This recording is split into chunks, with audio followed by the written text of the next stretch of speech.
Hi there guys, I'm Nikhil from GreedyTech, and in this video, I'll be unboxing the latest phone from Redmi, that's the Redmi 8. Not too latest, it's kinda old, it's probably a week old. Anyway, this is the Redmi 8. Now this phone is available online on Flipkart and mi.com, and you can also buy it offline in MI stores. This phone is available only in one variant with 4GB of RAM and 64GB of storage. That's priced at 8,000 rupees. Now here's a quick note from Xiaomi. The first 5 million fans will get Redmi 8 4GB 64GB variant for 8,000 rupees, and people who order 3GB variant will get upgraded to a 4GB variant. So guys, there you have it. For the first 5 million orders, everyone will get the 4GB variant at just 8,000 rupees. After that, Xiaomi will be selling the 3GB variant with 32GB of internal storage at 8,000 rupees. Honestly, by the time Xiaomi sells 5 million units of this phone, they might even launch Redmi 9 as well. Or they might do a huge price drop just like they do with their previous generation phones. As of now, this phone is available only in one variant and it's available in 4 colors: Onyx Black, Sapphire Blue, Ruby Red and Emerald Green. And we have the Emerald Green color. Now this is how the box looks like. On the front they boast a lot about that storage information, and at the bottom it simply says Redmi 8. On the left side and on the right side we have the phone's name once again, and finally on the back we have some of the highlighting features at the top, followed by a quick look at the specifications, IMEI number, and so on. By the way guys, I bought this phone in an MI store, and for some reason they had to break the seal and make sure that the phone is inside the box. So the seal is already broken, but that's it, nothing has been tampered with. So let's unbox it. Next we have a cardboard box, which probably has some documentation and a free case. By the way, you also get a free SIM card ejector. Well, I guess that's not something to brag about. Anyway, next we have some documentation and a soft silicone pouch.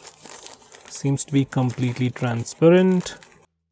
So there we have it. This is the free case that we get inside the box.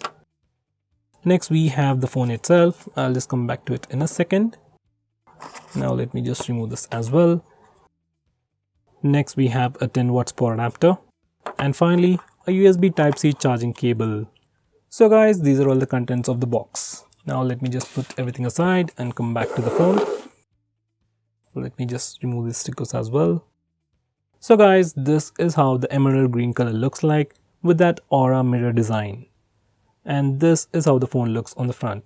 Well, with a sticker, let me just remove that as well. So this is how the phone looks on the front without any stickers. With the latest phones, Xiaomi is adding their branding at the bottom and it looks pretty ugly. I wish they could completely remove that. Now let's have a physical overview. On the back, this phone has a complete plastic build with a fiberglass, and underneath it, it has an aura mirror design. At the center, it is a single LED flash, followed by the camera module, a circular fingerprint scanner and Redmi branding. At the bottom, it says designed by Xiaomi. On the front, you get that massive display with a dewdrop notch. Inside the notch, we have the front-facing camera, and above the notch, it has an earpiece. At the bottom, it is completely plain with a pretty big chin and Redmi branding. Now for the sides, on the right side, it has the power and volume buttons made of plastic. They have a nice clicky feel to them, but I wish they were slightly more elevated. At the top, it has an infrared blaster, followed by the secondary microphone for noise cancellation. On the left side, we have just the SIM card tray housing 2 nano SIM slots along with a dedicated SD card slot. Finally, at the bottom, we have the 3.5mm audio jack, followed by the primary microphone, USB Type-C charging port and the mono speaker. Just like some of the recent Redmi phones, even this one is splash proof. Now this phone has a thickness of 9.4mm and weighs 188 grams. Initial impressions: phone is thick but it doesn't feel all that thick. It's bearable, it is usable, and phone doesn't feel all that heavy either.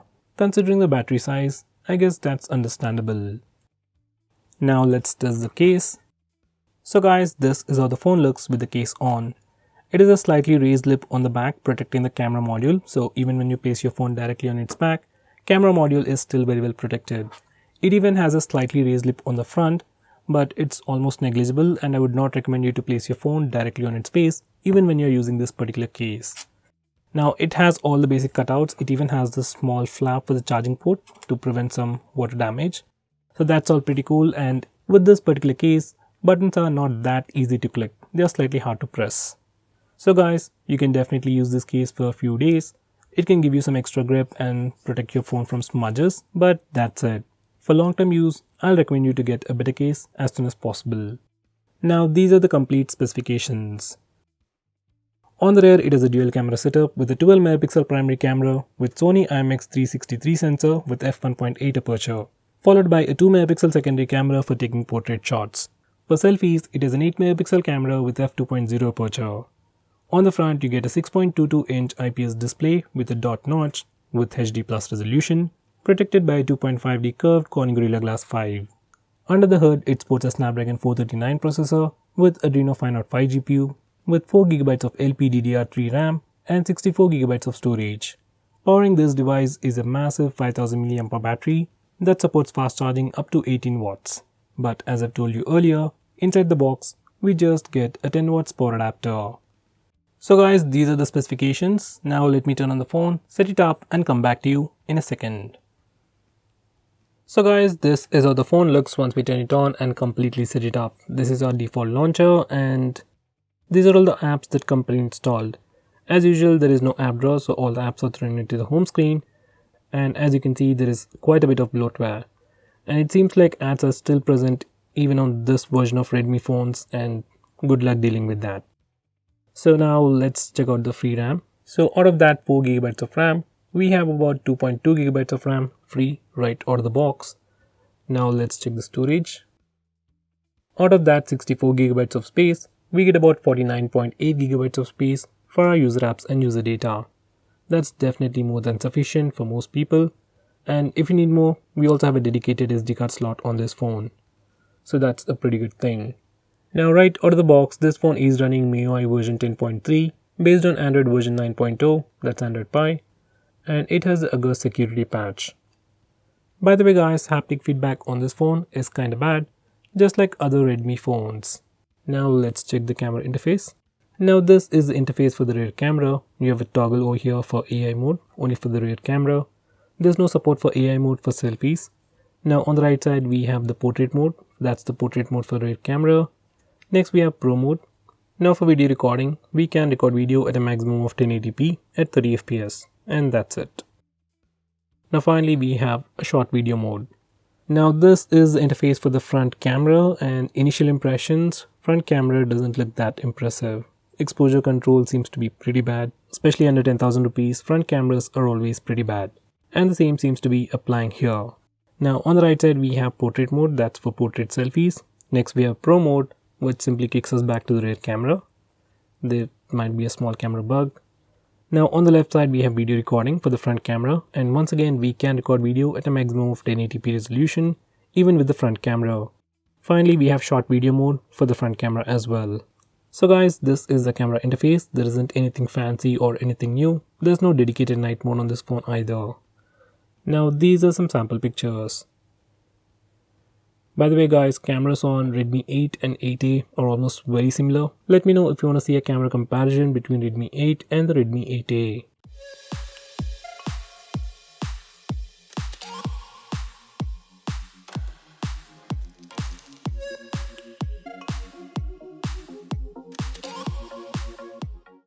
Now let's test the speaker loudness.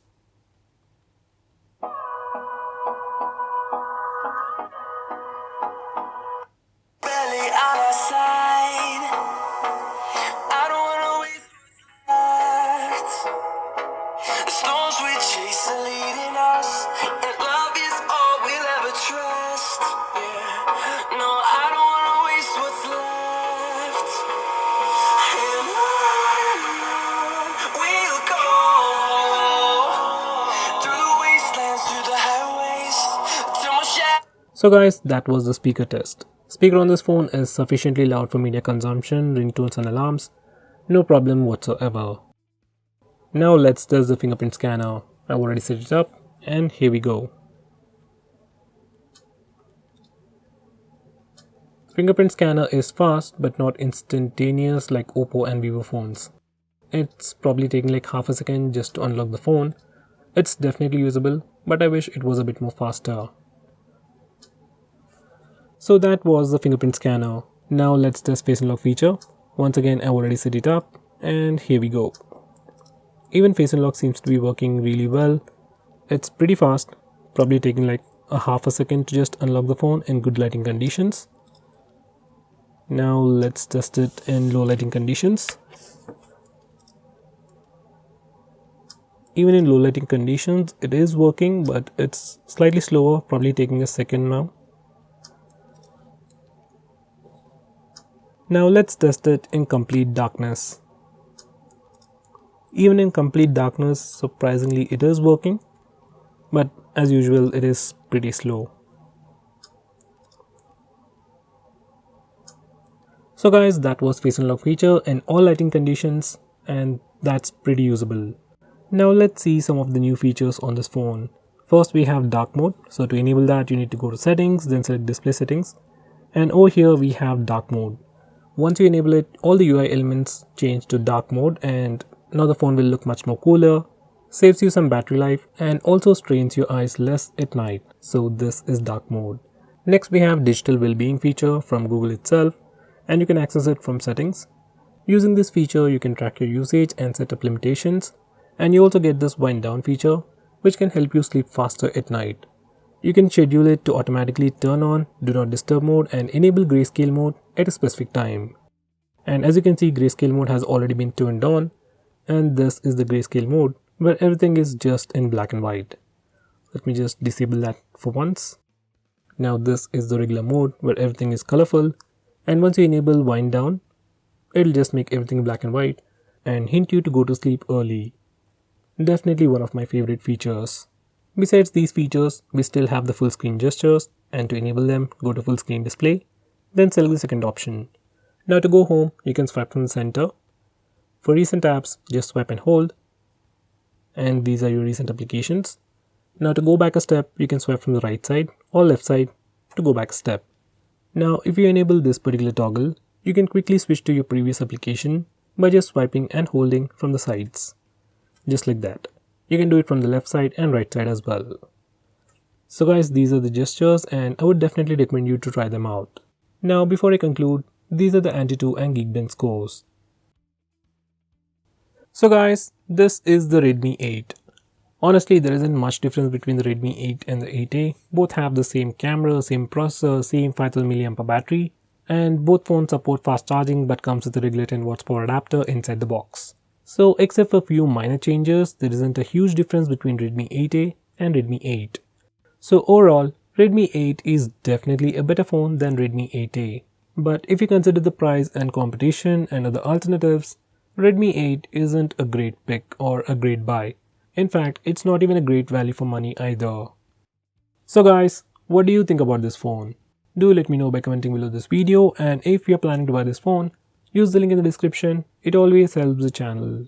If you want us to make any specific video, tweet out to us with the hashtag AskGreedyTech on Twitter, and we will try to make it as soon as possible. I'm Nikhil from GreedyTech signing off. Have a nice day.